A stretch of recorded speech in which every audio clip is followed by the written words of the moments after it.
Greetings my lovelies, hi, it's Emmy. Welcome back to another You Made What.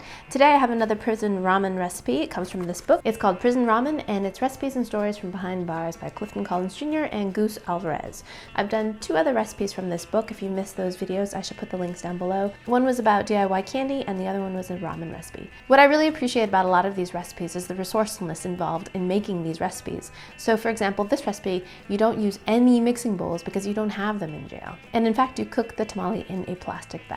And if you like these kinds of videos, don't forget to subscribe for more eating. All right, let's get started. You palm the ramen and you're supposed to slam it onto the floor. You can open these up and take the seasoning packets out. We're just gonna use one of these seasoning packs so we can set the other one aside. 1 4-ounce bag of pork skins or rinds. So our pork skins are nicely crushed, and it says to use 2 1-ounce bags of corn chips. So at this point, it's super easy. You just dump everything into the bag. Dump in my 2 bags of corn chips, 1 packet of beef seasoning. Now I'm going to add 2 packs of ramen. So this fits in there. Now we're going to add a 1/2 cup of refried beans, 1.5 cups of boiling water. So we have to be careful here because we don't want to melt our bag. Add a little at a time. Stir it up. Add more of our water.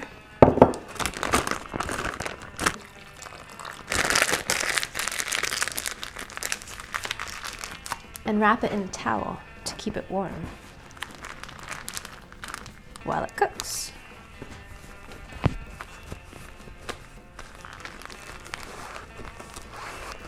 Wow, that's big. All right, so now we're supposed to just let this sit for about a 1/2 hour so all of the ramen and the chips can absorb the water. All right, be back in a 1/2 hour.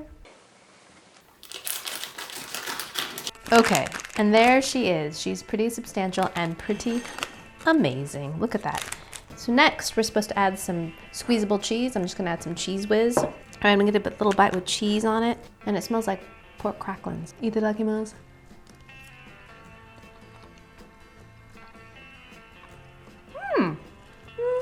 And it's not bad. It has a very interesting texture. The ramen has soaked up the water, but it has the slightest little bite to it. It's not crunchy, but it's a little bit firm. And the cheese is nice. It adds a little bit of richness to it. But the pork skins are really nice. It makes it taste meaty and of course fried. And the cheese kind of holds it all together.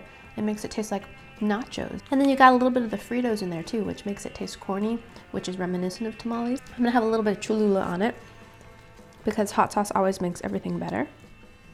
Now let's give that a taste. A million times better with a hot sauce. It gives a little bit of acidity and of course some heat, and I think goes really well with the pork rinds. I forgot that I actually added some refried beans in there. So along with the pork rinds and the refried beans, you're actually getting some protein, which is great. All right, so that was Ramen Tamale. Let me know in the comments below if you want to see more of these kinds of recipes. You can check out my social media and vote for the next prison recipe if you want to see more. I hope you guys enjoyed that. I hope you guys learned something. Don't forget to follow, like, and subscribe. And I shall see you in my next video. Toodaloo, take care, bye.